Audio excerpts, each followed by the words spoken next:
భారతీయ రైల్వేలు ఇప్పుడు కేవలం వేగవంతమైన మరియు ఆధునిక రవాణా వ్యవస్థ మాత్రమే కాదు. అభివృద్ధి చెందిన భారతదేశానికి హరిత భవిష్యత్తుకు బలమైన పునాది కూడా అవుతున్నాయి. గౌరవనీయ ప్రధానమంత్రి శ్రీ నరేంద్ర మోదీ గారి నాయకత్వంలో భారతదేశం గ్రీన్ ట్రాన్స్పోర్టేషన్ వైపు వేగంగా ముందుకు సాగుతుంది. ఈ రంగంలో ప్రపంచంలోని కొద్ది అగ్రదేశాల సరసన నిలుస్తోంది. దేశంలో గ్రీన్ రవాణా యుగానికి శ్రీకారం చుడుతూ ఈరోజు గౌరవనీయ ప్రధానమంత్రి గారు జింద్ నుంచి సోనిపట్ వరకు భారతదేశపు తొలి హైడ్రోజన్ రైలును ప్రారంభించనున్నారు. పూర్తిగా భారతదేశంలోనే రూపకల్పన చేయబడిన ఈ 10 బోగీల హైడ్రోజన్ రైలు 3200 హార్స్ పవర్ సామర్థ్యంతో ప్రపంచంలోనే అత్యంత పొడవైన మరియు అత్యంత శక్తివంతమైన హైడ్రోజన్ రైలుగా నిలిచింది. ఈ సాంకేతికతలో పెట్రోల్, డీజిల్ లేదా ఇతర సాంప్రదాయ ఇంధనాలు ఉపయోగించబడవు.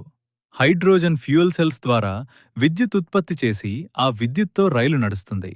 ఈ ప్రక్రియలో కార్బన్ డయాక్సైడ్ లేదా ఇతర హానికర గ్రీన్ హౌస్ వాయువులు విడుదల కావు.